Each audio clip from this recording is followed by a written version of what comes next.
Hey, everybody, welcome back to the Barely Noticed podcast. I am your host, Sick Boy, along with my co host, Crawdaddy. Yo. And today, our guest is ExoPenguin. Hey, how's it going? Been trying to get something going here for a while, and we've finally been able to have it happen. And based off of some conversations I've had with Penguin from other gaming sessions or just hanging out and talking, I feel like we'll have a lot to talk about this episode. So happy to finally have him here. I guess the obviously the first question, if we want to get into it, starting YouTube. Well, no, actually, I take that back. I'll go back a little bit further because right now you and I have a lot of similarities. You're going to your film production school like how I had, but you're going for 4 years, right? Yeah. And what's the goal with that? Okay, so honestly, dude, film school is really just to help me prepare for jobs that may or may not be involved with YouTube. Like I really love just being on a production team, and if there wasn't any Mr. Beast drama going on right now, and hopefully Yeah. he doesn't like come crashing down, he's his team is just so amazing at their camera work, their editing, and it's such like a good small community. And I just want to be a part of like that experience. But I definitely want to be more on the editing side. So going to film school is really just to help me prepare and learn as much as possible so I can like apply it to whatever future jobs or setups or whatever. So it's funny you should say that because Crawdaddy and I live in North Carolina, and I'm trying to find more jobs with production and film. And if YouTube were to work out, great. But being a little bit more realistic of what I went to school for and trying to actually get in the industry, I've applied for jobs at Mr. Beast so many times, and you get a rejection letter or whatever, and that just gives you the strength to want to get better and be better and then have more to showcase and hopefully get on the team.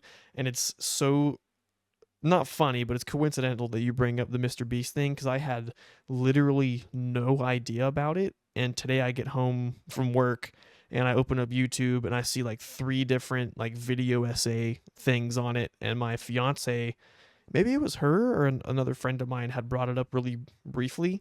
So I think Mhm. Moist Critical has like the foremost video on it right now. Of course he does because anything he puts out gets a ton of views. And I Yeah. I watched that earlier today. So it's coincidental that you brought that up because I totally forgot about it and I literally just figured or not figured but learned everything about it today. Damn. That's actually really cool. Yeah. I don't know, I think it's just so interesting that he has that entire like infrastructure for YouTube. Like nobody really Yeah, thinks yeah. about that. That's like, I mean, like Amazon wishes, like they're like seriously, like Yeah, super yeah. big companies like his, how well all the staff are treated, how they all get along. He has so many hundreds of thousands of employees, and then they almost can make things with an unlimited budget is insane. I think I saw an interview with him recently where he said that now his sponsored videos, like the sponsors can't pay enough. Like realistically, you have to have the business model of like if I'm going to bring on a sponsor, they have to pay X amount of dollars because of how big my brand is or whatever. And Mhm. now he like almost can't. I mean, he still will, of course, but it almost doesn't make sense to have sponsors anymore because they can't afford his price tag from like a business mindset. Not him even being greedy, but just like putting the X and Y's together. You guys can't even afford to be in a video now, which is just like insanity. But anyway, we'll go back to Mr. Beast later. I want to get back to you and how you got involved in things. So Yeah. I remember you and I had spoken about before that you had also been interested in doing like another goal would be A24, like working for the A24 studio. Oh hell yeah, man. Dude, I love horror as a genre. Like it's just so cool. I love like that feeling, dude. Like you stare at something and you just like physically can't continue to go, but you do it anyway. Right, Like yeah. I want to I crave that so bad. And if I can make other people like absolutely terrified and put out a good story on top of it, dude, that would be awesome. Like YouTube obviously is like the dream job, of course, but if I have to, my second thing would be like film director editor, and it would definitely be working for like a horror series or something. I can't remember exactly who say it, but who say it. What am I saying? Exactly who said it, but I think it might have been. I want to say Jerry Seinfeld, but I don't know if that's true. But that horror is harder to make than a comedy, or to make things funny. And people think comedy and making things funny is already super challenging. I remember being really young and being really scared of scary movies and not being able to watch them. And then after going to film school, it kind of putting in the whole thing in perspective. It's like I don't really get scared of them anymore because I think of whatever you're looking at that's happening on the screen. There's like 70 people just outside the frame of what's happening that are holding microphones, holding up lights, and it I don't want to say it ruins it for me, but it helps it to not be as scary. And I'm sure with you being as into horror that you are and like the scary genre, you can attest to that of like it is a very difficult thing to make and to make well, cuz how many times is a scary movie hyped up really, big time, and then when the movie comes out, it's like almost more comical than scary. You know what I mean? Yeah, unfortunately, a lot of movies do tend to go down that path, and it's honestly a lot of like not I'm like amateur-esque movies, like new directors coming out and stuff. Um, have you seen the movie There's Something Wrong with the Kids? I have not.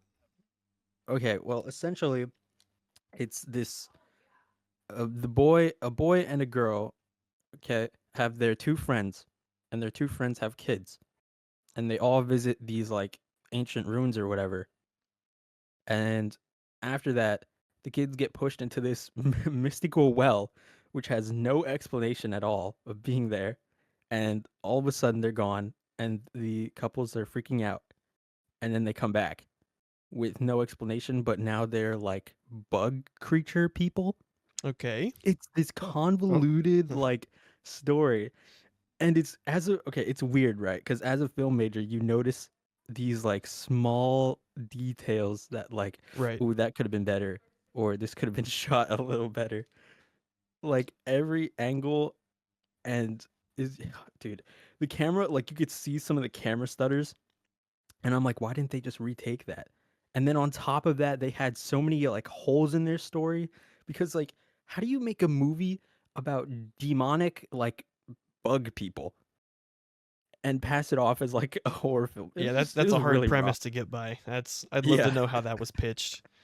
Uh me too. Honestly, Crawdaddy, you're not Wait, like was it like a Oh, go ahead, Tyler, go ahead.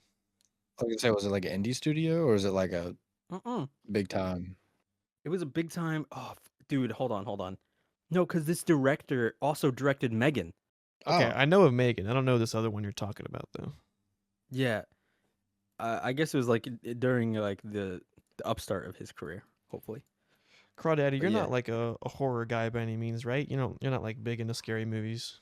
no, they freak me out. You know firsthand. You- Yeah. So when Tyler and I were younger, probably in like middle school, have you ever heard of the movie Hush? It like came out on Netflix. Yeah, dude, So that is one of that my was a good movie. favorite scary movies of all time. So we're in probably seventh grade or something, and Tyler and I are gonna go to the beach. So I'm spending the night at his house the night before we go, and I was like, Tyler, you have to watch this movie, dude. It's so good. Blah blah blah blah blah. So to give like perspective of the setting is where his room is one of those rooms where it's upstairs, but it's the only upstairs part, like it's just stairs up to a room, and then his room doesn't have a door on it, so it's just down into like a dark hallway and just the void, like you can't see anything else. So then I get him to watch this movie, and he's freaking out because he doesn't handle scary very well. And for those of you who may or may not know, in the movie Hush, the main antagonist wears like a white, almost like Jason-esque mask, sort of. It's just like a white creepy mask. And after the movie was over or during the movie, Tyler would be like, I swear I'm seeing that guy's face in the darkness, and like freaking out and whatnot. And then at the time he had bunk beds, and I was sleeping on the bottom bunk and he was sleeping on the top bunk, and we were kind of doing that thing where it's like, if you spend the night with a friend or somebody and you're like, okay, I'm gonna go to bed, and then maybe you get on your phone for like 10 minutes and then go to sleep. So he went up to his and I was down on mine, and then something, I can't remember what happened, but I like stood up on the bed and my head was right next to his, and I was just gonna ask him a question. And I was like, "Hey, Tyler," and he flipped like in Looney Tunes when they get scared and like fly in the air and levitate. He like flew out of the bed and then he hit his head and his face on the ceiling of the room because it was so close. The bunk bed had it so close up to the ceiling. Mm-hmm. So safe to say, Crawdaddy's not a big fan of scary movies. It's no, it's the realistic ones, like with a murderer, because that can happen. Yeah, that's true. Those, yeah, which is interesting because I like those more, like the demonic paranormal movies. Those are the ones where I'm like, okay, whatever. But I like the realistic ones more, so it's a little bit odd. What about you, Penguin? Which one do you prefer more? Dude, I gotta say, like, I think the realistic horror ones definitely. Yeah. Like, you know what movie series I can never watch?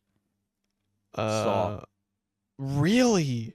I can't do it. Oh, It's like so like disturbing to me. I see clips on TikTok and I'm like, nope, nope, can't do it. I Like love the that's Saw like, movies. dude, I just can't do fake gore. I don't know why. Like I can watch horror movies. I can watch people get stabbed and all that and like die, but I can't watch them die and like have their fucking guts spread across like a freaking angel wings or something, Yeah, bro. it's a bit much. I can see Yeah. that. Yeah.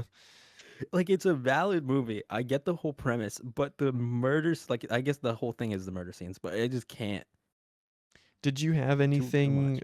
growing up or that had happened where it's like that is what set you into the trajectory of like wanting to go to film school and make movies, or did you see like that one scary movie where you were like, yeah, I want to do this? Like, was there a like an, I guess the phrase would be like an aha moment? Okay, I believe my aha moment was back in the day. I lived in a like a really really small apartment because our parents were like moving around and stuff. Uh-huh. Um, and all I really had was like some clay, a few toys, and like my mom had her MacBook, whatever. I don't know what generation it was. And I would sit down on the living room table and I would eat like noodles and stuff and I would just scroll through YouTube watching Minecraft and I was like, "Whoa, people like do this and stuff on the camera." And after that, I started like becoming a little roach. I would consume so much content. And and then one day I stumbled across Markiplier. This was like years a little Oh man. ahead. And then he started his what oh fuck, what was it? I think it was like Who Killed Markiplier? Something like that. And after that series I was like, "Whoa, YouTubers can actually like produce stuff?" And then I was like, "I want to do that." And so I started YouTube. It's like embarrassing. I started air quotes YouTube, right? In like 2018, 2019. I believe around there. And it was rough. It was rough. I mean, I guess everybody has a rough start, but I had a really rough start. You gotta start somewhere. It's okay. True, true. But like my perspective was, oh, it can't be that bad. You just Yep. gotta edit Yep. videos and record, right? Well, first I had like a year of just streaming on my PS4 because I couldn't edit, and I was like, "Don't worry, guys.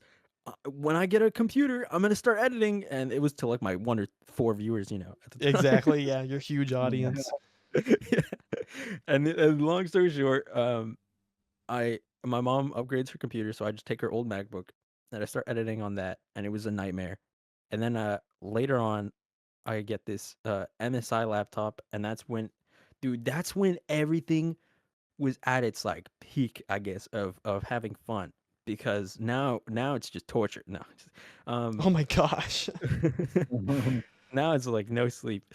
No, so before I had an old freaking $50 microphone that I was super excited about because I was like, oh my god, this looks so legit. And it looked like a Blue Yeti, but it was like some off-brand Amazon thing. Okay. Um, and I would edit these videos for this uh group of people called EZ at the time. And this is okay. This is getting into it because, dude, this is like a whole arc right here. Give us it So all. Keep going. yeah, yeah, yeah. So during my first year of like streaming, I would play this game called Swords of Gargantua by these god awful developers. Thirdiverse, fuck you, Thirdiverse, man. I'll get That into sounds that in a made up. second. That sounds like if you're watching a movie and like the kid in the movie's playing a video game. That's what that Mm. title sounds like. That doesn't even sound real. Sword of Gargantua. That sounds so nerdy. I know, right? But no, it was the shit, dude. Do you guys watch anime? A little bit. I A think little Tyler bit. watches more than me. Yeah. Do you know like Sword Art Online? Yeah. Yeah, I know. This, Sword yeah, this was essentially Sword Art Online. Like, not gonna Oh, lie, it was a really good game, but the team was just were you god were you transported into the game and trapped? No, sadly. I wish. I fucking wish. Ah, Well, actually, Lame. no, I don't wish because they don't update the damn game. Anyways, yeah. so I played this game for a super, super long time, and I met my first friend group. And at the time, I was doing like YouTube like here and there, and I was making these shitty videos. Um, and they were super cool, and I was like, for some reason, I didn't understand as a kid, like older people don't want to hang out with younger people. So I was like, oh, I guess I gotta lie about my age. So I was like, Oh hey guys, no. yeah, in my little squeaker voice, I was like, hey guys, I'm actually 20 and I have a wife. And I was like, yeah. And um oh, I was ended up with them, and then I met this guy named Z or Zyros, and Okay. this is crazy because back then we had a group for this game coming out, this new MMO in VR called Zenith, and this was the hype for like years. Everybody was talking about it. Uh, it was like the best VR game that came out. Um, and I would start editing for him. I was like, "Hey, dude, I like your stuff. I think you need a media manager." And keep in mind, I had just started. Actually, Yeah. I barely just Pretty started. pretty bold of you. Yeah. But anyway, I was there for a few months. Did I make a great name for myself? Probably not. I was like 15, You 15, gotta start 14 at the somewhere. time. Gotta start Yeah, somewhere. and then I just like stopped because I was like, well, I'm not getting paid for this and I don't really like it. So cuz it was VR, and the thing is with VR and YouTube, when you're a VR content creator, it is like extra difficult because not only are you physically exhausted, you are now like taking off the headset, sweating like crazy. Oh Now you have to gosh. go shower and then come back and then you start editing. Like it was a little rough. Like I younger me, he didn't have the best videos, but he had the grind set, I guess. You're putting in the Uh, work. yeah, yeah, yeah, Yeah. exactly. And then after that, this is, you know what? This might be my favorite part. Oh This is boy. like, okay, yeah, yeah, yeah. This is a little sad, actually. This is like Oh the no. freaking the peak and then the fall, bro. So there was this old YouTuber on the rise, and his name was Pink Lemon. He Okay. had around 10K subs, and he was skyrocketing. His videos would reach like almost 50,000 to 100,000 views per video because they were all tutorial videos for this game called fuck, what was it called? Township Tale, Okay. which is essentially like a survival, uh, do it yourself, like raw VR game. So you Okay. would pretty much everything you do hands like ground up.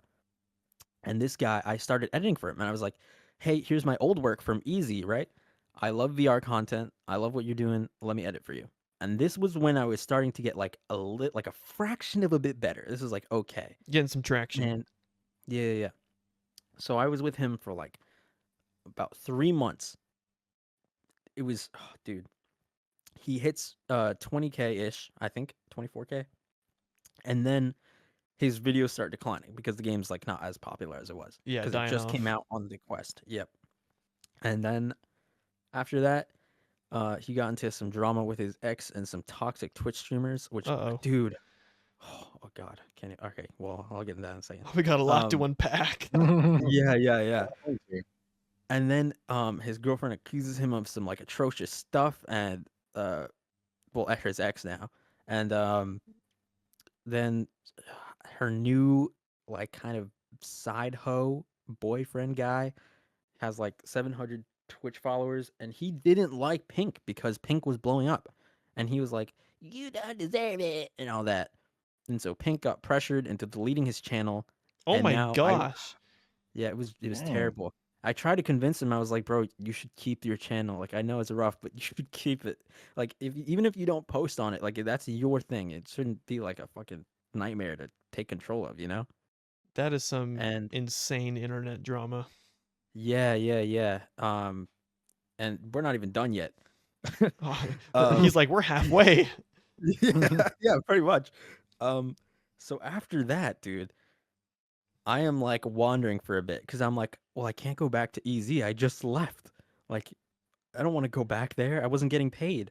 Like, this guy actually paid me. It was like $40 a video. It is super good. Oh, okay. Um, Dang. and then I met this other guy. I feel really bad at the time because like I promised so much because I was like so hyped. Do you guys? You probably don't know who. There's this YouTuber by the name of Bothia. He's at like 100K or something now. You still Um, active? yeah, no, he's very, very, very active. Okay. He's for this game called Rec Room, which is essentially Uh, the Roblox of VR. Right. And I was editing for him for like maybe not even like 2 weeks. I just couldn't like connect with him. Like I found this like struggle. Like he was a great guy, but I just it was so like rough. Like there was no energy behind the videos, I guess. Which no hate Uh, to him, but it's just it's just whatever it churning out happens. stuff. Just kind of throw it together and see what happens. Exactly. And I was like, okay, well, this feels like bad. Like there was no emotional connection. You didn't really try to like talk to me like Pink did. Because like Pink was like my best friend at the time, dude. He was like so cool, and I think that's why I loved editing for him so much. Yeah, have And like a little bit of a bond outside of the work, and then that makes the work easier or more enjoyable. exactly, because I'm excited to see. Oh, what did he record today? You know. But yeah. So after that, I stopped for a bit, and then this is the point. Oh, dude. Okay, this is the fucking pinnacle right here. This is Here we where go. everything was Prime about to time, go up. baby. Yeah, it just keeps going up, and then the fucking crash.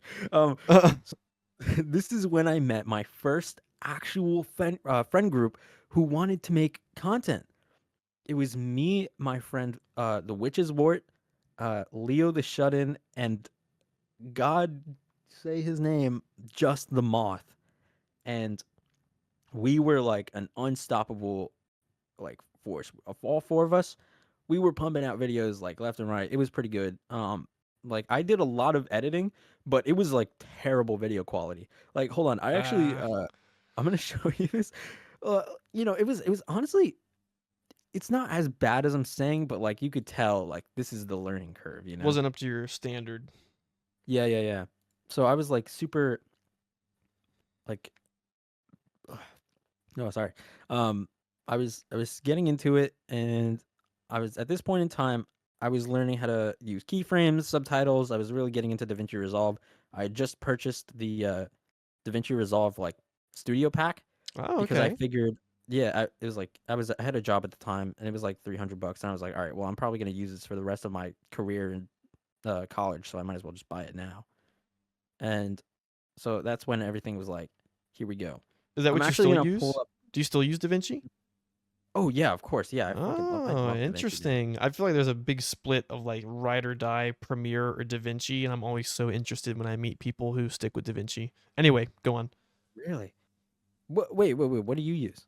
I use Premiere. I'll typically edit stuff in Premiere, and then I only use DaVinci for color correcting. So if I'm doing like, if I'm editing my own videos or stuff that I'm making that's not sick boy YouTube related, then I'll use DaVinci for and do color correcting and like fine tune some things. But I typically stick with Premiere. And they're both easy to use and they're both good.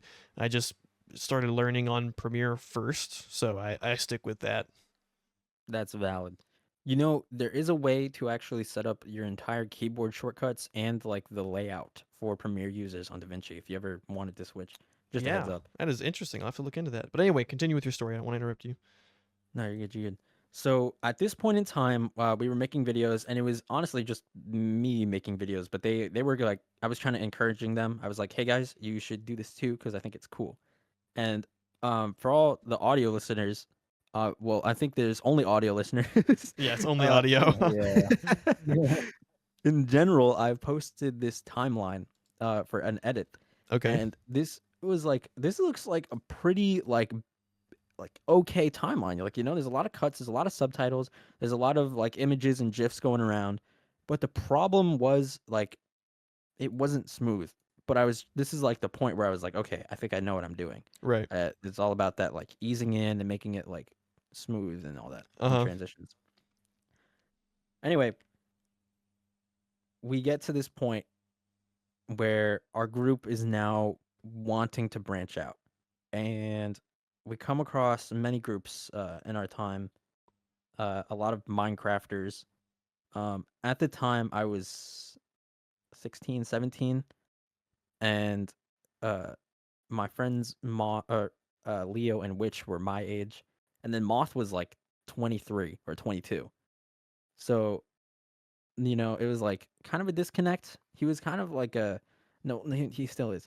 He's kind of like a lonely, just older guy. He's Right. just I don't know what it was, but after a while, after like six, no, not six, probably like five groups of people, that kicked us out, or not kicked us out, but like had beef with Moth.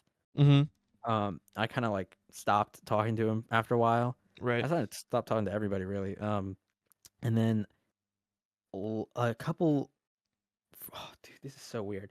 Years later, I get a message from this girl, and Moth turns out to be like this fucking crazy ass like pedophile, bro. Oh Like he was talking to man. Oh this shit. girl for 5 years. She was 13. She's now 18, and they were Oh still talking. man. Yeah, Oh. and after that, everybody like, dude, it's so insane to me. Dude, Like this how internet beef you keep having happen is insane. Yeah. I know. It's like how fucking hard is it, man, to just not talk to kids? Like you're 24. Like you really had to wait till this 13-year-old was 18? Like Yeah, what? that is Like, creepy. and we didn't know about it obviously, like till later, and it was just horrible because she gave her side of the story, which we never even knew she existed. And it was like, and it's crazy that I was like the first one to get picked out of everyone because I was like really close to Moth at the time, Yeah. and it was just like such a weird coincidence because everybody was like trying to look for evidence to like shit on this guy, and lo and behold, it falls in my lap, and I'm Yeah, like, all you're right, like, well, I've got it all right here. yeah, I'm like, hey guys, I need to show you something, and it's like an hour-long recording. We actually have a whole Google Doc of putting this guy on fucking blast because it Oh was my atrocious. gosh. Yeah, and this isn't even the best part. So after a while, my friend, he is a fucking menace. Um, I tell, dude, I know what's gonna happen here because he's done this before. Moth has this tendency to cut everyone off after something bad happens and start a completely new, like a new channel, new stuff, new everything. And so I'm like, you gotta stick with him. So you pretend to be his friend, right? Um, actually, can you? Oh fuck, I'm so sorry. Can you censor name for Yeah, me I'll do. there? Yeah, that's fine. Yeah. Okay, thank you. Um, so after that, is like our little rat, and Moth is under a new alias, trying to make content again. And when I hear about that, bro, oh my god, he's now under the Moth law. Just a heads up for you. Okay. Uh, and it's just like he hasn't posted anything yet, but now he knows that other people that knew about him know. People are on to So him. Yeah. yeah, so he's like kind of somehow he doesn't suspect my friend, even though that's like the closest person to like being connected with it. But yeah, it's weird. But this guy is like he's a nightmare, and of course he only cares when he gets caught, and it's Yeah, like, exactly. dude, come on, like what the fuck. Um, and at that point in time, um, dude, I was kind of just wandering. Like I wasn't doing YouTube. I was in high school actually, finishing up my last couple of days or weeks or whatever, because I was in the high school TV studio. Oh, So okay. yeah, we had like a shit ton of projects. We would go out to games and stuff, and we would film and photo and whatever. Um, and so after that, summer hit, and I was like, all right, I really want to get on my YouTube grind. I'm 18. I should probably like start looking for people my age and stuff, you know. Like my friends are cool.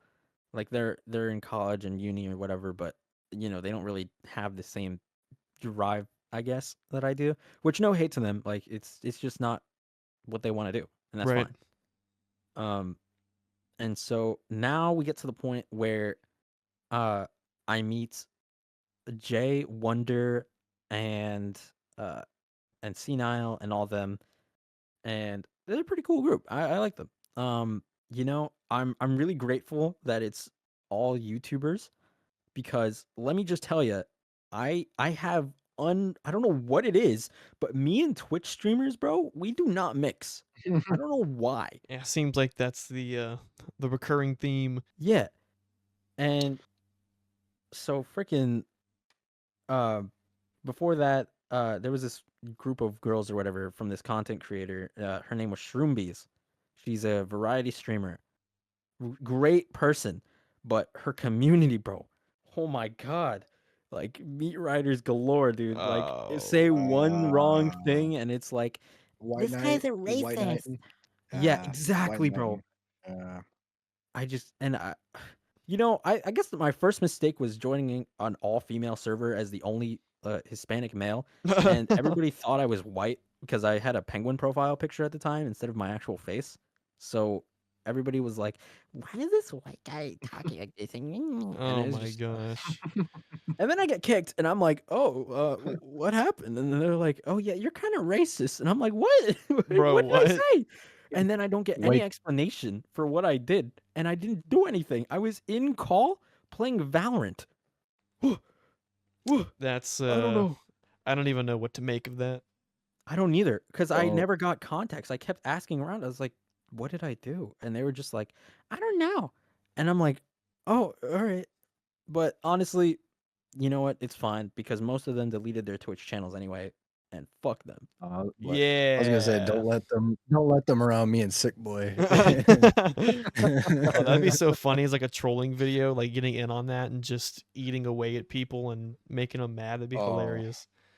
Dude, fucking the tiniest pin drop would set these people off. Like I shit you not. So awful. That's literally what Reddit is. People on Reddit like white knight and dude. think they're so much better than everybody else, and like the smallest little thing people make a huge deal out of. Sorry, that's my I'll get onto that later, but that just makes you think of Reddit. I cannot stand Reddit.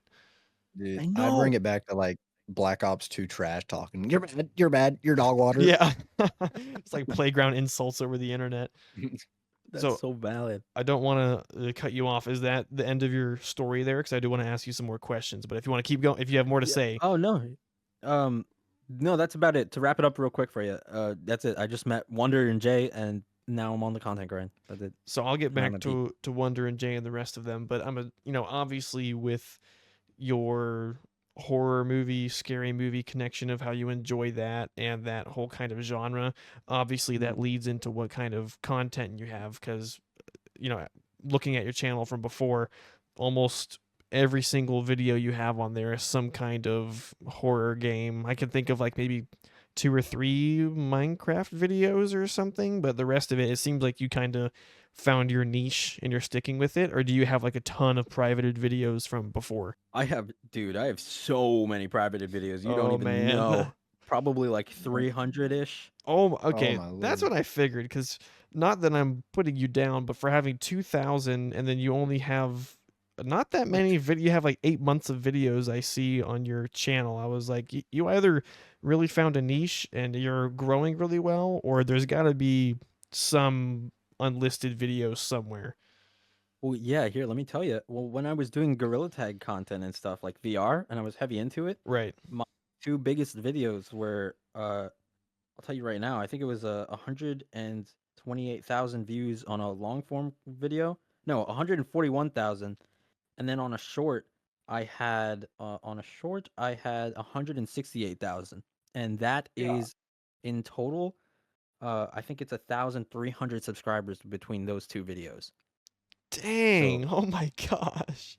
yeah, so most of my content came from VR, and that's when I was like, okay, I don't want to do this anymore because I don't want to appeal to kids. Like, I Right. I I kind of grew out of being that child that would just play kids games, I guess, because it Uh-huh. was just an easy audience, and I was like, nah, I'm gonna do this, and I So like horror. the past few videos you've got are like Five Nights at Freddy's stuff. Is that the niche you're sticking to? Is like the Five Nights at Freddy's kind of area, or is that just coincidentally what you've been playing recently? What's like, for is someone said, "Oh, I saw you had a podcast with ExoPenguin. What does he make? What does he do?" What would I tell said person? Like, what is your answer for it?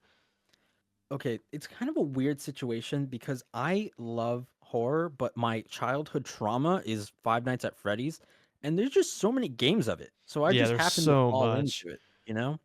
But in Right. reality, I will play any horror game. Like it doesn't matter. Okay, but for right now, this I'm is what just you're put it going on. through.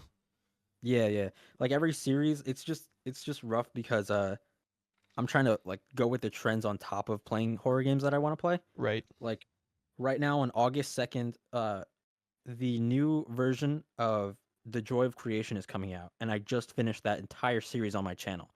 So now it's already setting up people that here's the past videos that I have, so you know I've played the game, and Right. now I'm going to play through it again, but this time since it's trending, it'll get like a little more attention. Right. And same thing with the new video I just posted. This is the most underrated FNAF fan game. It's a fan game called Five Nights at Candy's. It's just got a remastered, so that's I'm working on that series, and it's all planned to fit into the trends while staying in horror. Right. Okay. I think you could probably, I mean, so you say you're like a horror fan, you've played a lot of scary games.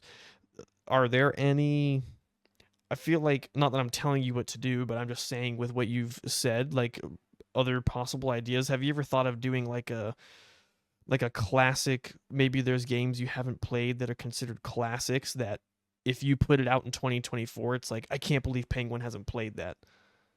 Do you get what I'm saying? Like, Yeah, no, I 100% get you. That's actually, yeah, actually, oh frick, hold on, I'm looking. It's actually interesting because I guess the two games that I have most recently on the channel, those games are from 8 years ago. the Tho- the most recent They're videos? very old. Yeah. Oh, I figured that was like a newer one that had. I mean, I'm not up to date on my Five Nights at Freddy's lore or what game is out. I figured those had been somewhat recently. I didn't know that those were that old.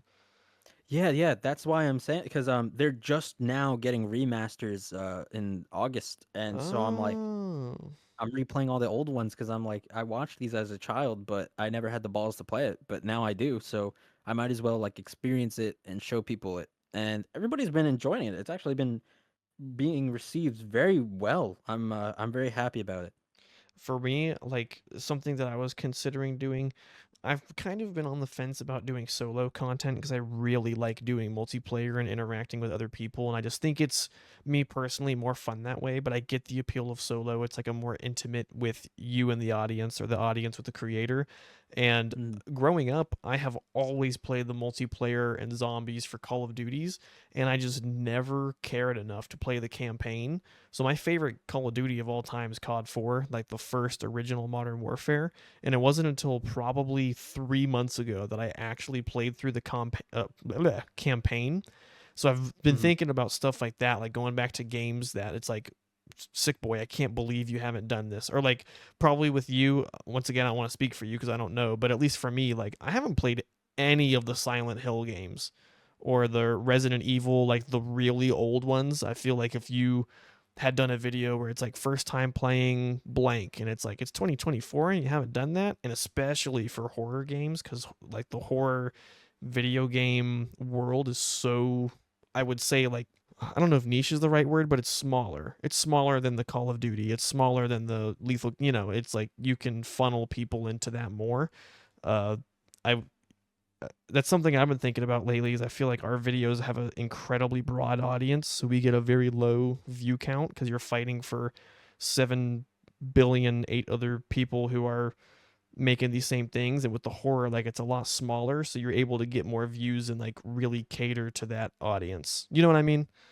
Yeah, no, I 100% get it. Well, the reason I guess why is because everybody can do like, well, not everybody can do, but most people like to do funny moments, but Yeah. nobody likes to put themselves in the situation where it's just you in a horror game and you're recording it because it's just fucking scary. Like even I like, dude, it took me like two, 2.5 days to mentally prepare for the final night of the joy of creation. Like it's like it's like actually so rough.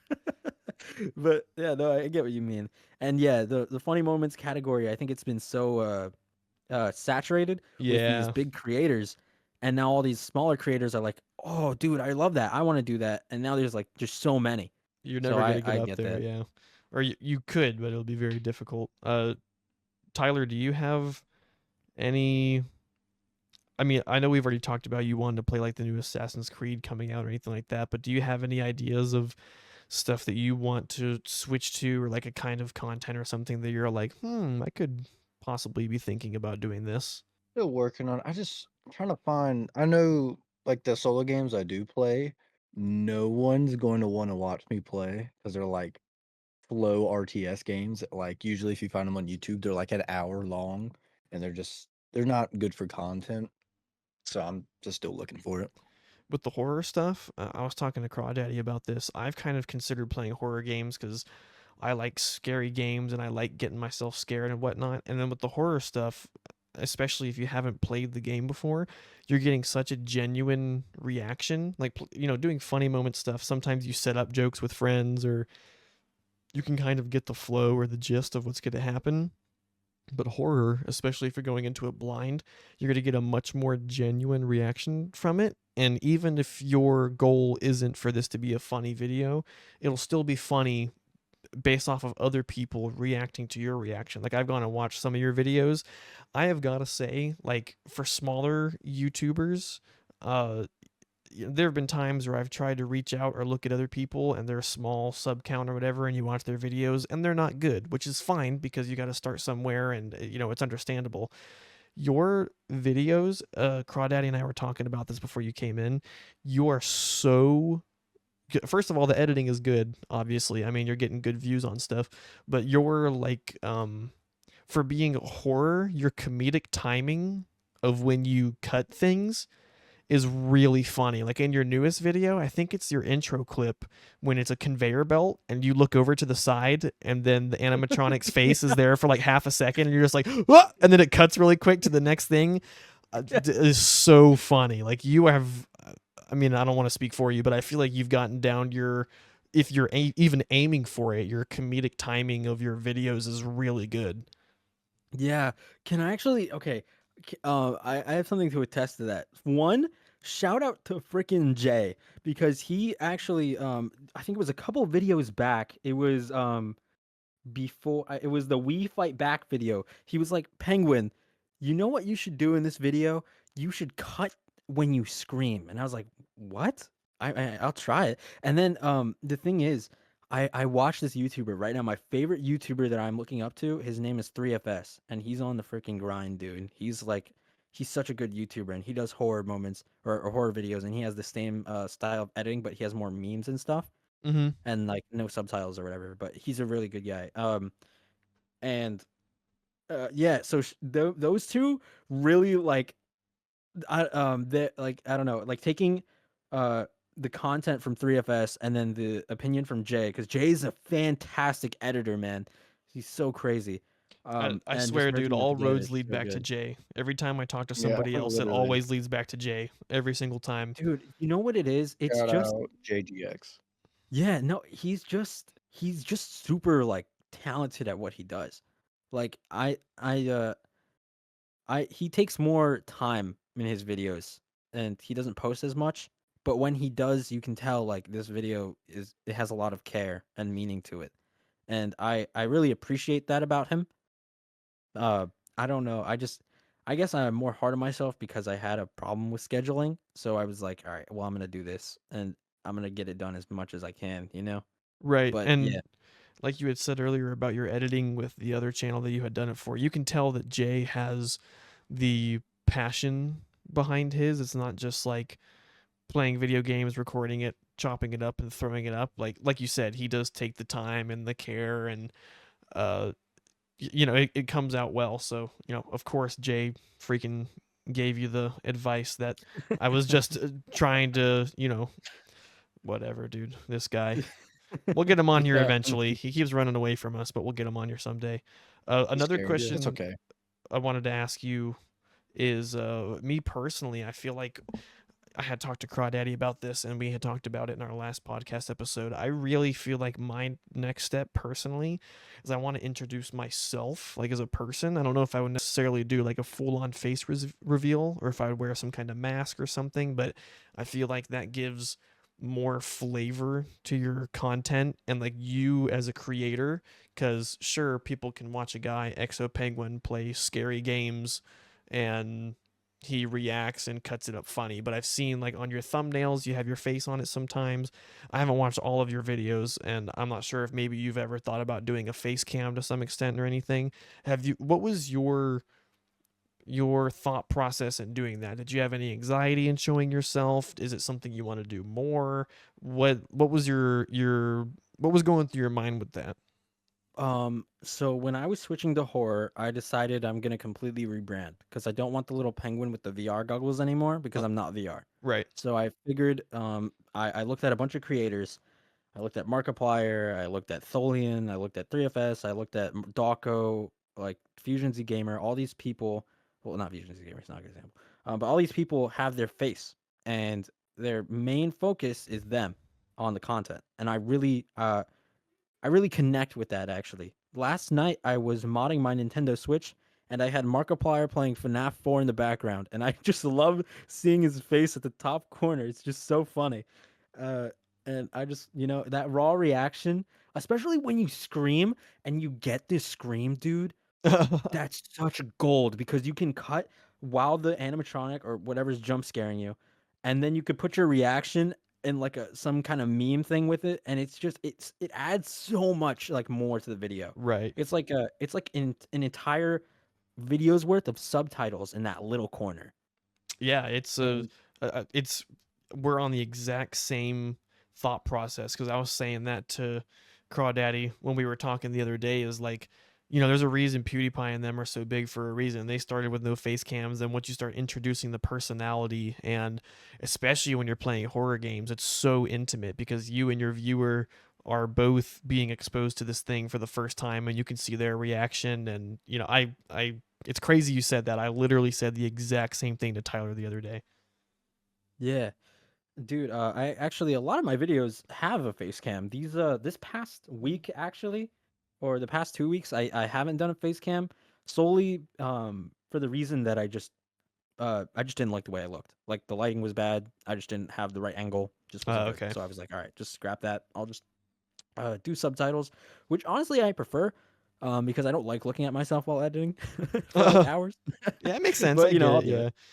Yeah. Yeah, Um, it's just worth it in the end. Let me see here. I had another thought process. I feel like I'm doing a lot of Tyler, did you have anything you wanted to say, or am I got another question ready to go? Oh, I was curious. What's your favorite top three anime? Oh, Oh man, frick. you just made Yeah, his day. it's a loaded question. A loaded Um, question.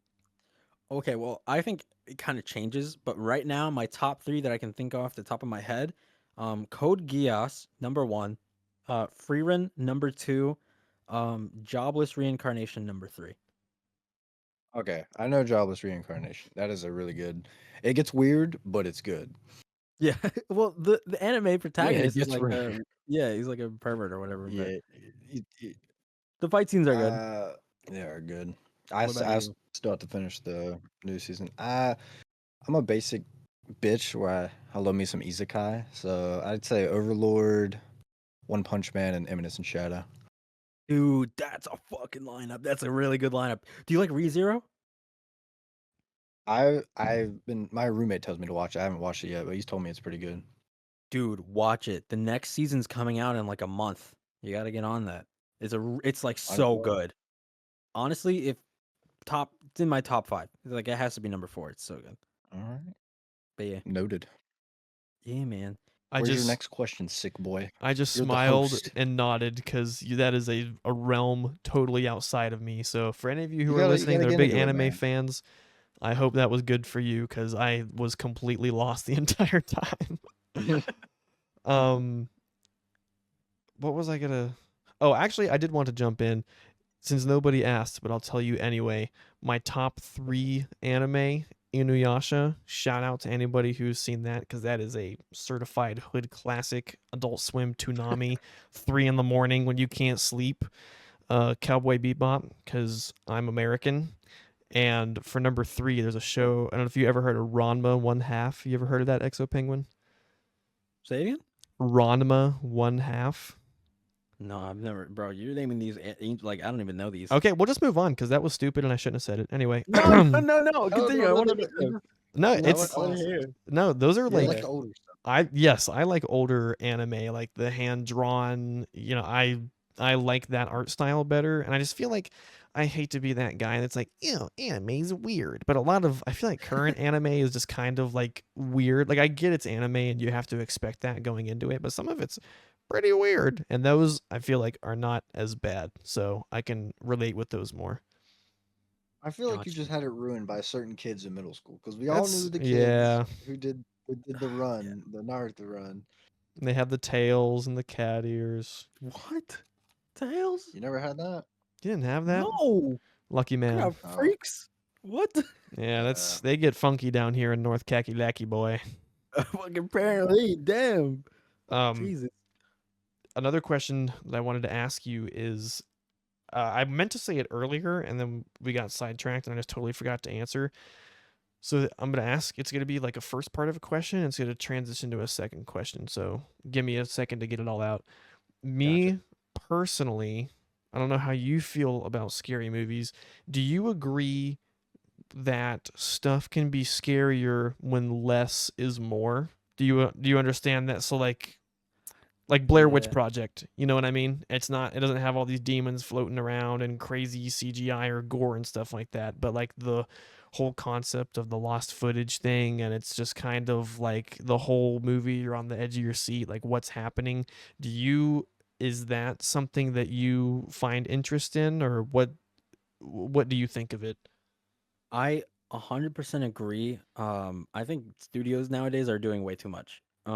Right. So there's actually a short film that I really kind of resonated with that brings up this great point. It's called The Box, and it's about, oh dude, Is it I in a can't even classroom? describe it. No, no, it's in a person's house. Okay. So his friend brings over this like mysterious box, and he leaves it with them, and he's like nervous and whatever. And so the husband and wife open the box, and it's this void. It is just darkness. Okay. Like it is so creative. And there's you can't see anything. And when they are going to talk in the kitchen, they're not looking at the box. And then cut to the woman coming back to the living room. You see this head poking out, and it's this naked guy, and it's like a weeping angel kind of situation. Oh man. Yeah, it's so good. Wait, hold on. I'm actually gonna link this. Yeah, but it's so good. For those of you who might not know the reference he just made, weeping angels are in this TV show called Doctor Who, and they're like an alien entity species that they're stone statues, and when you look at them, they don't move, but when you turn away, they move, and they like move closer towards you and try to attack you, but they don't move when you're looking at them. So just to clarify. Exactly. But they have this. Well, actually, I'm not sure if the lights go out, do they move still? Right? Oh yeah, because you have to be able to see them. You're right. I explained that poorly. You're right. No, no, no. You're good. You're good. I was just wondering because that's what happens in this movie. Eventually, the guy comes back, the wife is just gone, and now there's these figures all around his house. And then he gets to the basement, then the light breaks, and then the film ends. And it's just so amazing. Like the intensity this short film brings is freaking, dude. Like these people are probably set up for life now, like huge production jobs. It's crazy. yeah, the way you described it, I can't watch that. Yeah, he can't handle that, bro. He's not gonna be able to sleep tonight. if it scared me a little bit, yeah, it's gonna mess you up. And then transitioning into my second question, I know I wouldn't say that you like blow up your videos with editing. I feel like you pace it pretty well where you let the game speak for itself and then in certain moments you'll put in memes or subtitles. Me personally, I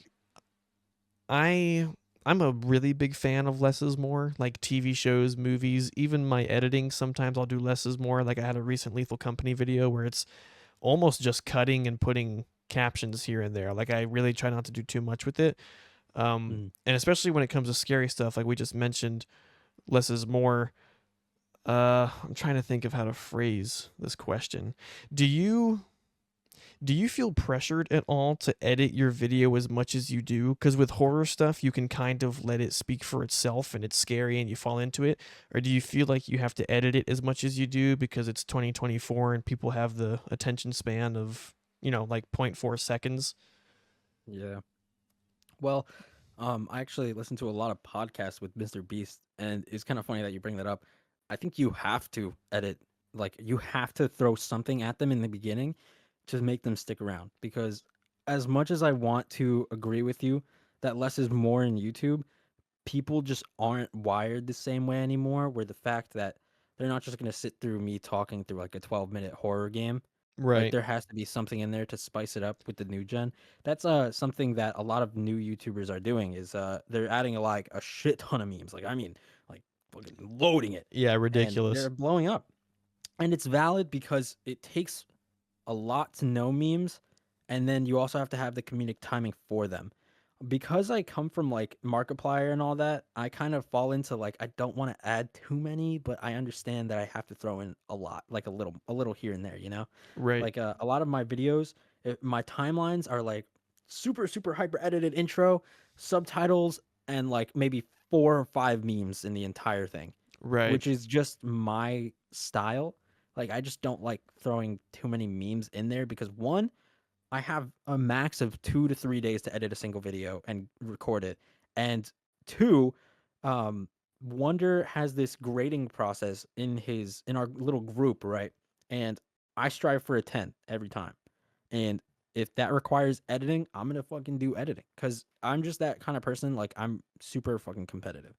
So yes, I believe editing is required. I wish minimalistic editing was still appreciated as much as it should be.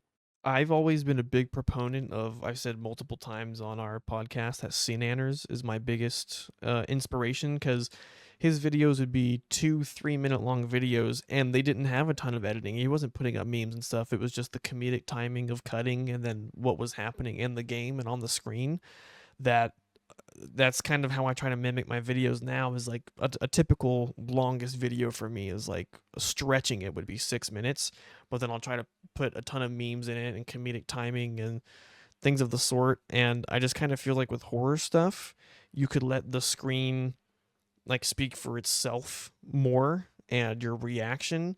And that is something that I'm personally am struggling with is I hate like the 2024 like the attention span quick cutting swoops and whooshes and all these things and like I love the feeling of the old Anners videos where the thing that's lighting up his face instead of having like a ring light or something, it's the screen. It's just lighting up his face and he's in the dark and it's just him having fun with his friends. I wish there was more of a niche or like an audience for that now. And now, anybody can do YouTube. You can, learn how to edit, play video games or whatever, but now it feels like you almost have to get to like a amateur production level of like I said, maybe having the ring light for your face and then having the mic and then the mic on the arm and then you have the really nice setup and I almost feel like nowadays it's harder for the little guy to get in if that makes sense. What do you think about that? I'm actually gonna yeah, I was gonna say some of okay, I'm actually gonna throw some channels out here. Tholian, Plenty, um, and Fusion Z Gamer, all horror YouTubers, and you know what they all have in common? No memes, no hyper editing. It's straight gameplay, commentary, and cuts. That's literally it. Fusion Z Gamer, I think he has like 3 million subs, hundreds of thousands of views per video because people just want to see him play the game. Tholian, he has around 100K subs, I believe, and his videos are just him screaming and playing the game. Like there's no memes, there's no cuts. It's just that. Right. Plenty, his mic is god awful, but he's so like funny. Like people just watch him. He has like 300K. Like there's a few memes in there, but it's not like terrible. And I'm actually gonna tell you something real quick because a lot of these newer YouTubers I'm noticing in their videos, when they have a face cam, they have like an object with them that symbolizes their channel. And it's funny because there's this YouTuber who's named J-Man Curly. He's like a VR content creator. And his whole thing is like yellow tape and he has like a little baby doll. And he just like refers to it occasionally. And these Or other like a YouTubers prop. have like yeah, a Yeah, prop. yeah. Like a throwaway cup or whatever. And it's just something to add a little bit to their content that isn't hyper editing. So I think there is an audience. It's just about the grind to get that audience, you know? Yeah.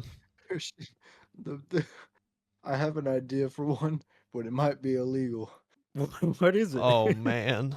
It involves Petey. Oh yeah, no, we can't bring up Petey now, man. Rest in peace, but But you know what I'm talking I about know though? what you're Well, talking we about. would That Penguin, this is the I guy. can't believe you brought this up. We have like a recurring joke, a recurring thing that we say that is, you know, it's R.I.P. Petey. That's the sentence, that's Okay. the phrase. And I think we're going to keep it as a thing that maybe like some kind of sub count or milestone. We're going to clue people in as to what that means. But it's just one of those things that we'll randomly say in videos or in podcasts. So even though you don't know what it means, just RIP Petey. That's all I got to They got say. Petey. That's yeah. Who the They got fuck him. is Petey? All They right, got him. RIP, man. They Yeah. got him. I don't know. That's He's it. gone.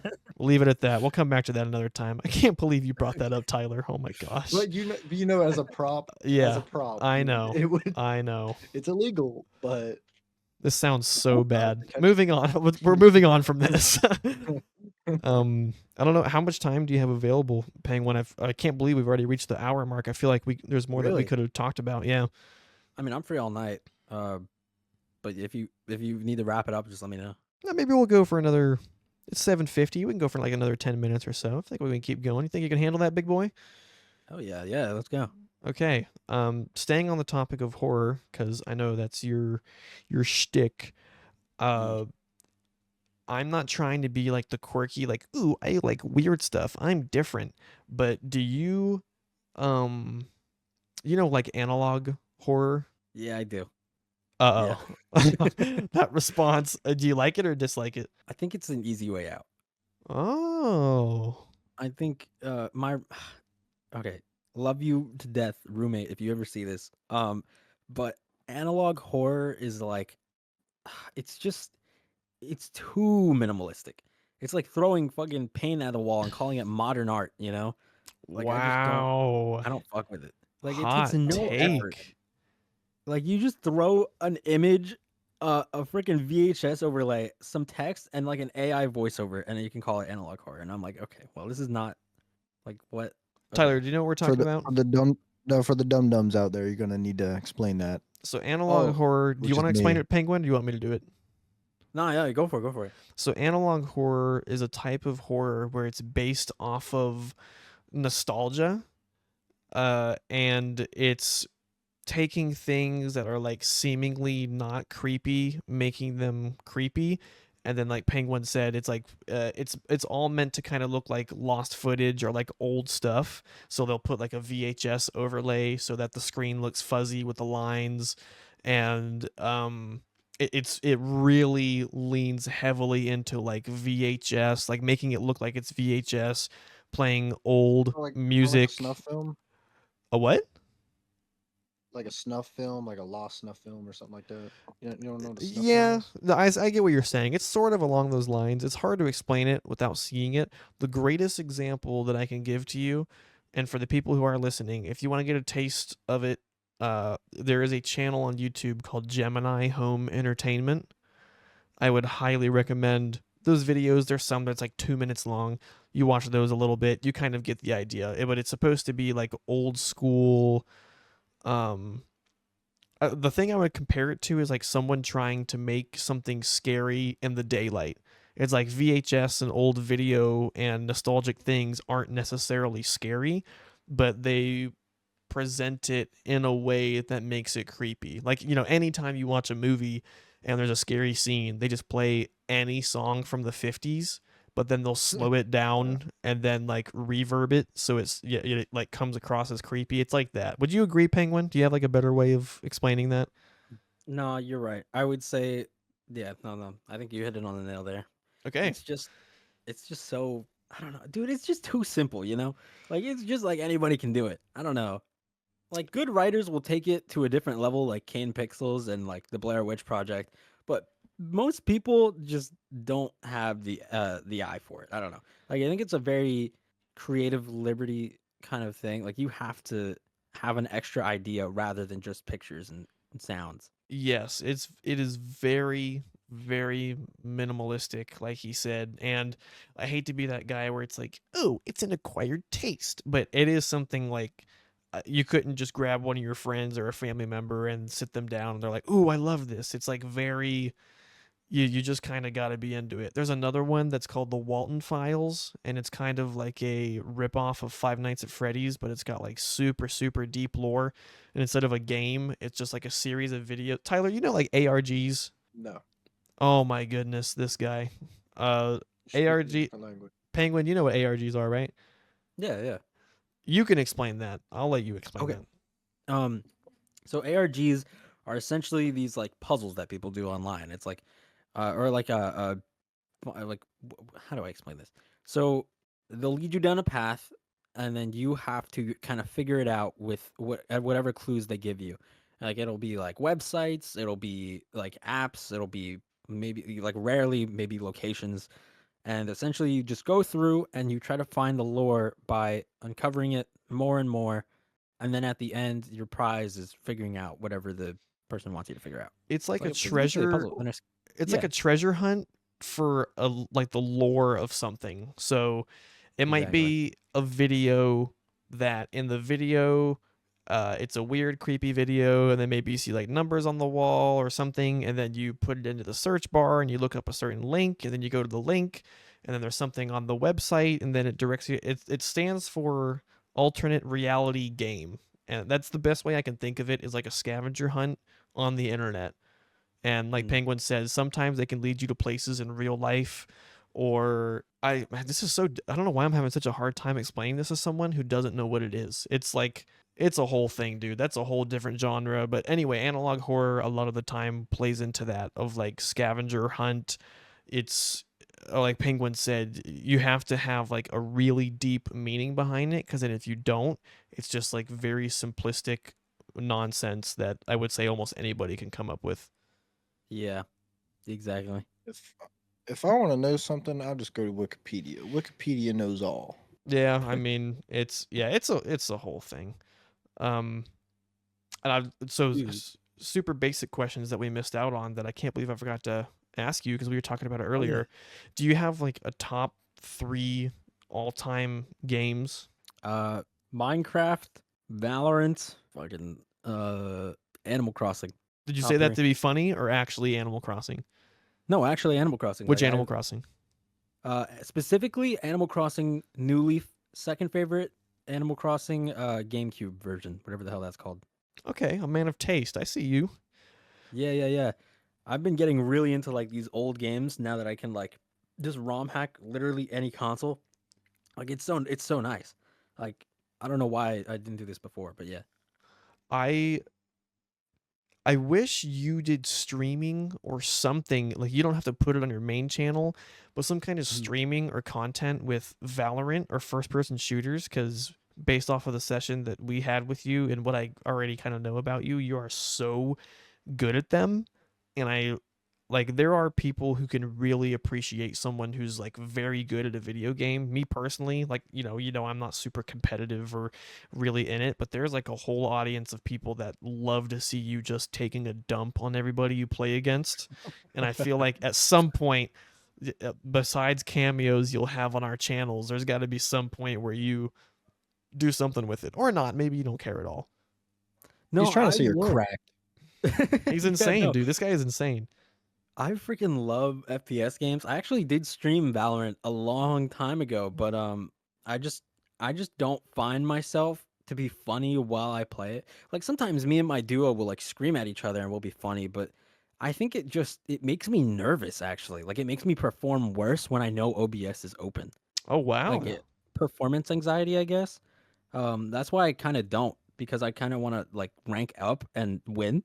Yeah, you're more So, focused on the game than like conversing or yeah, I get that.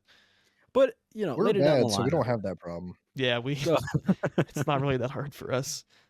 Uh I and got you. and I guess it could be one of those things that like it's a hobby for you and you don't need to turn every hobby into content or like make something out of it, which Mm, right before this podcast me and Tyler were talking about that is like I still enjoy playing video games to an extent, but now I just think of it from like a YouTube perspective and like from a quote unquote job perspective. So I never just get on my PC and I'm like, oh, I'm going to play blah, blah, blah because I want to have fun and do that. It's like, no, I feel like I have to get on, I have to record it, and I have to make a video out of it. yeah. So this is okay. That it's funny that you bring that up. This is actually I was listening to a podcast about this. It's it's kind of like a mindset. Once you do YouTube, you're always going to think about it. Like it's always going to be Oh in the my back of your gosh, mind. yeah. Like, yeah, everything you play, everything you do is always going to be content. And I was like that for a minute. I'm not gonna lie. I think we all go through that. But now I'm just kind of like taking it back, and I've been enjoying games again. I'm not gonna lie. Like, I've been playing Demon Souls on the PS5, and then occasionally I'll hop on my 3DS or whatever, and I'll play A Link to the Past. I just finished Ocarina of Time the other day.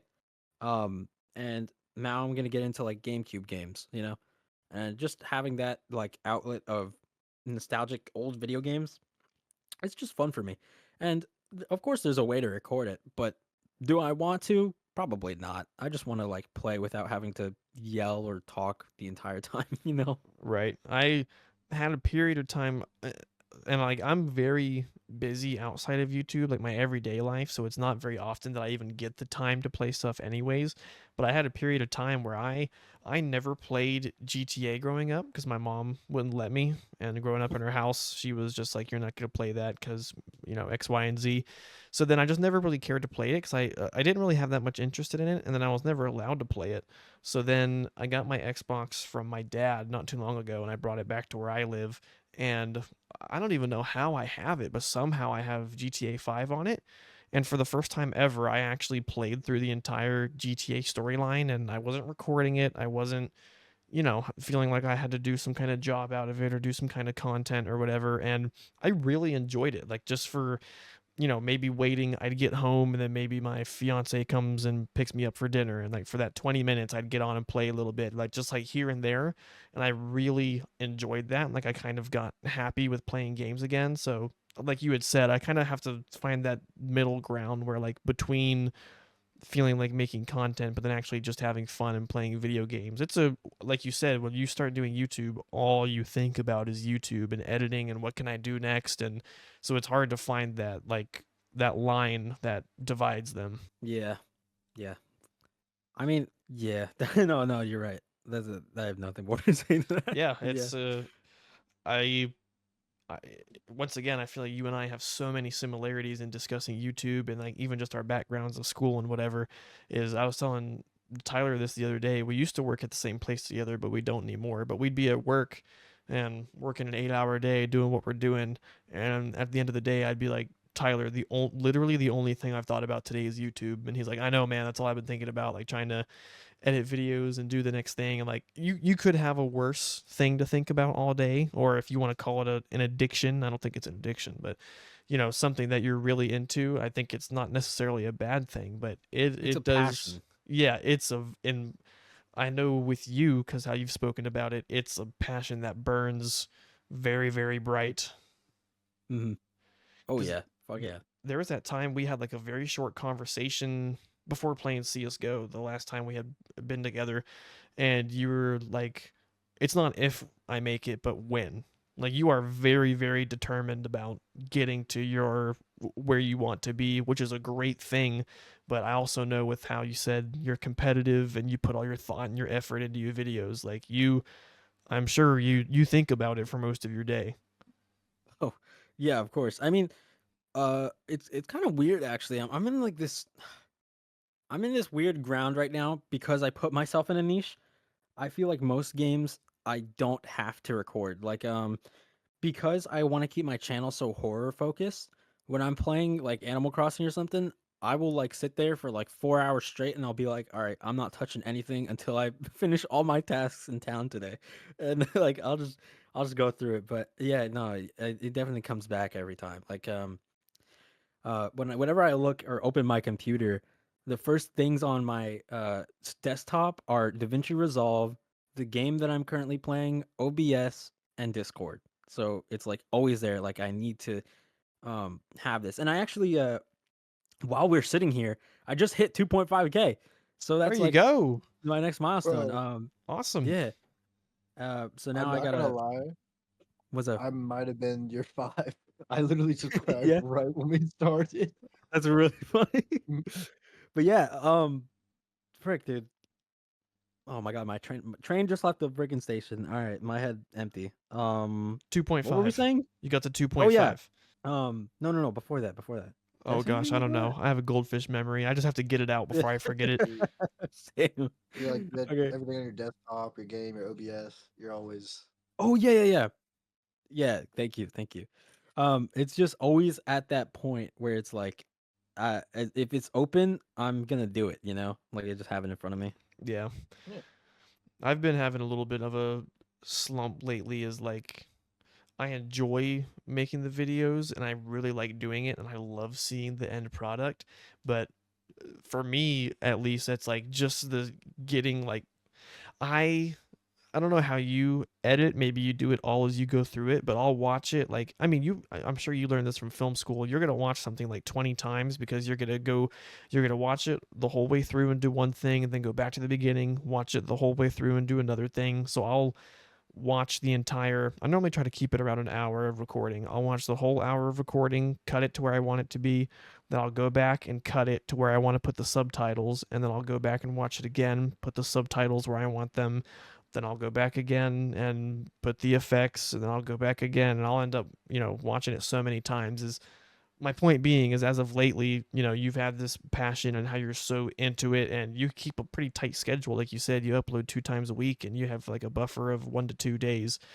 Do you ever get like oh boy, I got to sit down and do this? Or is it every time you're just like, I can't wait to sit down and get this done? No, the reality is I love playing the games, but editing is a pain in the ass. I've been it's interesting that you bring that up because recently, well, before June, in mid June, I had everything a week ahead of time. I was on top of it. Now I'm recording one day, I'm cutting it up, and then the next day I'm finishing the entire video in that day. Like, like, like I don't even. It's kind of rough because it's been cutting into my sleep a little bit. Like I'll be up at like what 12 noon, whatever, and then I'll be up till like 6 in the morning, and then I'll post the video, and then I'll publish it to release, 11 a.m. or 3 p.m. Right. whenever it comes out. So it's kind of like I dread editing sometimes, but I know that I have to because I want it. Like, it's just something I have to do. And if I have to sit there at my computer and stare at DaVinci Resolve or whatever, and I have to like watch it over and over again, or I have to go take like a 30-minute break and play some games or just like do something else, I will. Like I'm very like lenient on myself when it comes to editing because I know in the end that I have to finish it.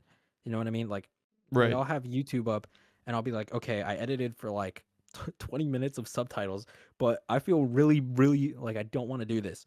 I'll just throw on some YouTube, I'll chill out for a second, and then I'll come back to it, and then I'll finish it. You know? Do you feel any pressure that you need to like crank out a bunch of videos with the time that you have because you're going to be going back to school and you'll probably get like busy again and that will mess up your schedule? I'm actually thinking about this because my roommate I've actually known since high school, and he knows I do YouTube. And I was like, since we have some of the same classes, I figured once he's not in the house or in the room or whatever, I'll record and then I'll edit whatever. Like I think I'm gonna have a day where I record maybe 4 or 5 videos, and then the entire week I'll have to edit and stuff, like, so I don't have to bother him as much.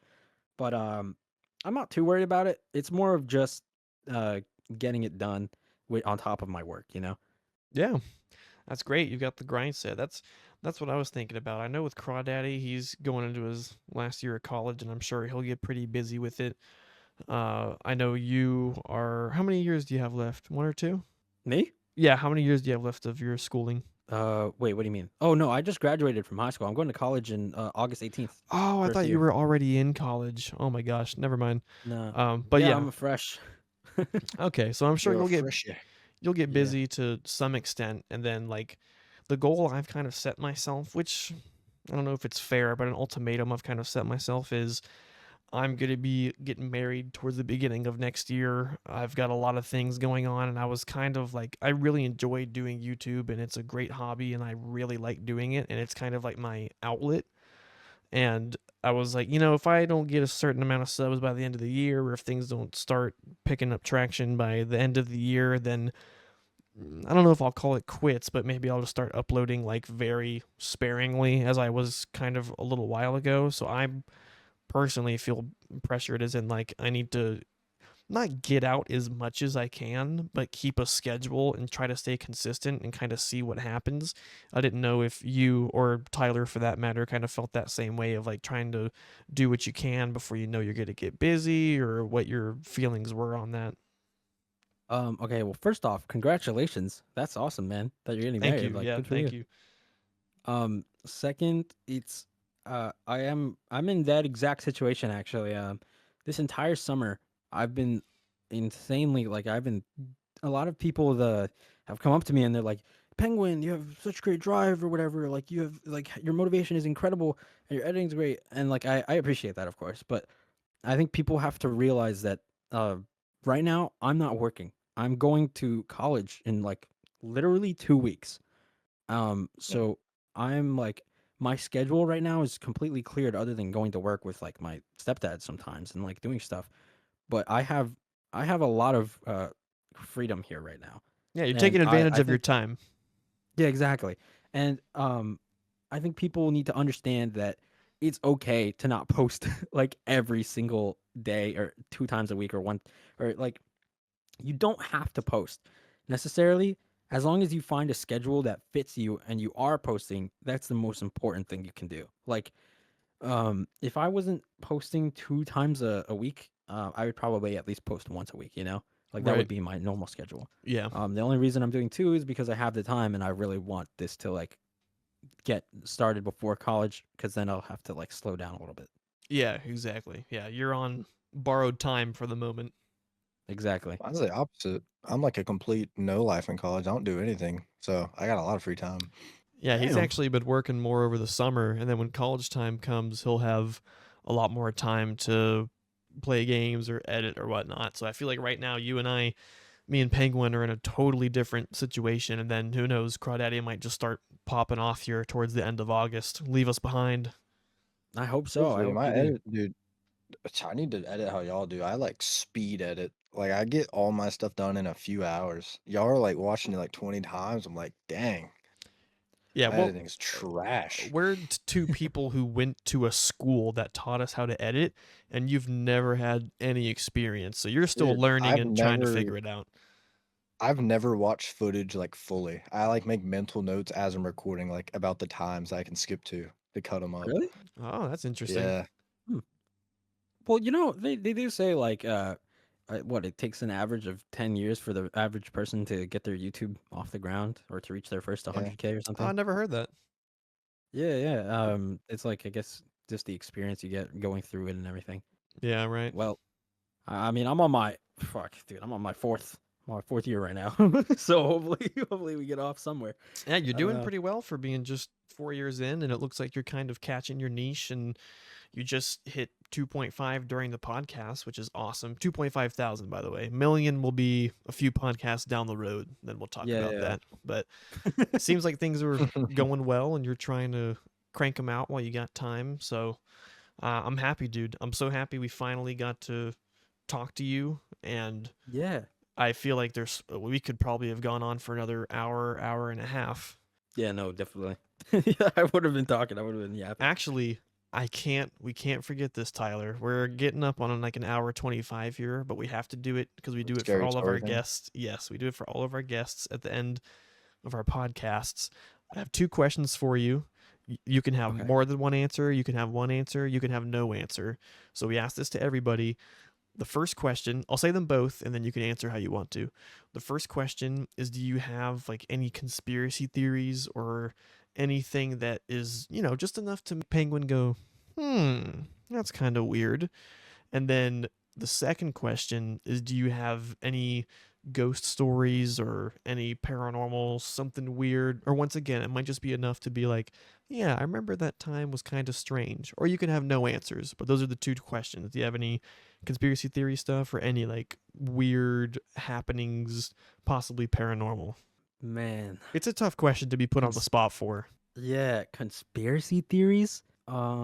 That's difficult. I don't really mess like I don't go in that territory of the internet, I guess. Like I've never really seen a normal or I don't know any conspiracy theories to be honest with you. There's Like, nothing like you don't think that there might be a cure for cancer or that Lee Harvey Oswald didn't kill JFK. Like it doesn't have to be something insane or oh, the moon landing's fake, just something. Lizard people run the world. Lizard yeah, people yeah, run the yeah. world. I think dude, that's hard. That's hard. I want to say doctors are not actually helping people. I want to say they're actually keeping people sick in their beds and poisoning them purposefully to keep the hospital bills up.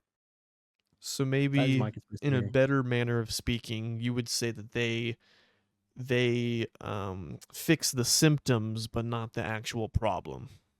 Yeah, like it's like a when you take your car to a mechanic and they tell Exactly. you this works, but now this is broken all of a sudden. It's like, okay, like they want to Right. keep you there. So They want to maybe keep you unhealthy. maybe they don't do it to the best of their ability because you need to be a returning you know payment to them.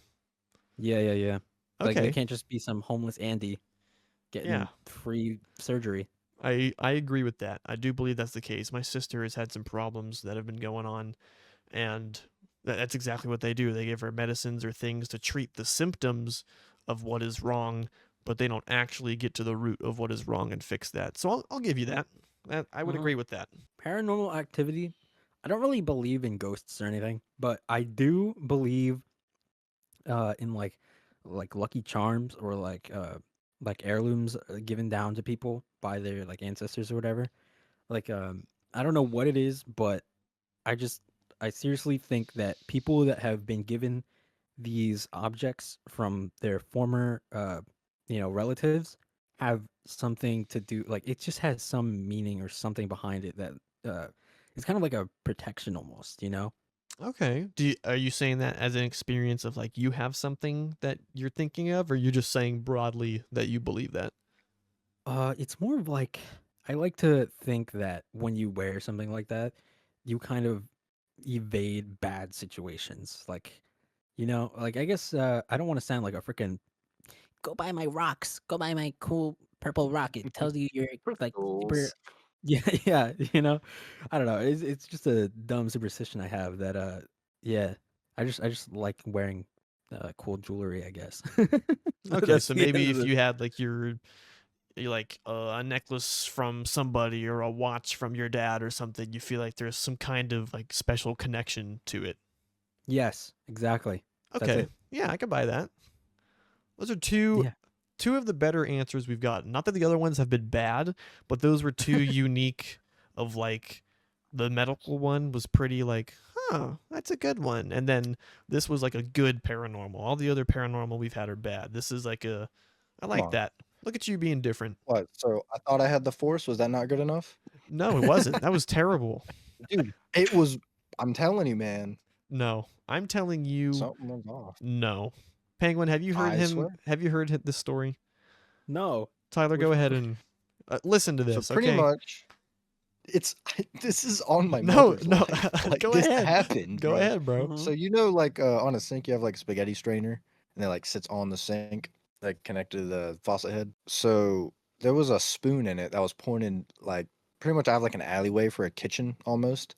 I was walking one direction, and the spoon was facing towards me. I walk by it, and it moves in my direction. And I looked over, and I was like, "What?" And I kind of waved my hand real quick, and it moved back. I swear this happened. This happened, and I was like, "Yo!" And I started waving my hand a bunch, and it didn't happen again. So I'm just saying. Essentially, bro thinks he's a Jedi. Yeah. No, Are you sure just about saying that? some weird stuff happened, man. Your house is super old. Isn't it from like Weird. the 40s or the 50s?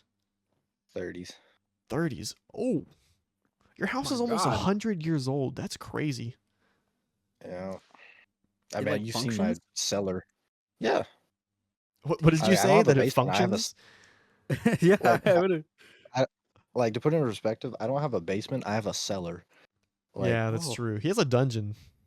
It's kind of crazy. Whoa. yeah, It's literally a How are your dungeon. walls not like deteriorating from the rain? Oh, they I are. mean my Yeah, the ceiling roof leaks. is. We were watching the NBA Finals this past season up in his bedroom, and was it that, Tyler, or when we were on PC one time and you have like an extension cord or a power cord like right Oh underneath yeah, where it was dripping, and I think we yeah. were And I was like, I playing gotta some. move that. Yeah, he was like, "I'm gonna go move this before my house blows up." Oh my Yeah. God. So it's got character. That's what we'll say. Character. Yeah, yeah. Yeah, yeah. Um, so anyway, that's an hour and a half. That is officially our longest podcast, and I feel like we were just scratching the surface. So we'll definitely have to have you come back sometime, and we can go some more in depth on things. But Hell yeah. uh, yeah, thank you so much for being here, ladies and gentlemen. Yeah, That thank is you. that's the Barely Noticed podcast. Next week, I don't think we'll have a guest. We'll probably dedicate We next need to Monday. claw Jay. We have to claw Yeah, Jay out of we the gotta depths finally of get where he's him. at. Yeah, Yeah. I think next week it'll just be me and Crawdaddy again. We'll definitely try to get Jay in because we've been trying to get him for a while, but just scheduling conflicts. And then our friend Dylan, who we have a few videos with, who streams every now and then, he'd be a good one to have on because we've all been friends for 15 years, and I'm sure there's plenty of stories we can share and whatnot. So, anyways, thank you for listening to the Barely Noticed podcast, and we will see you in the next one. See you later. Bye. Later.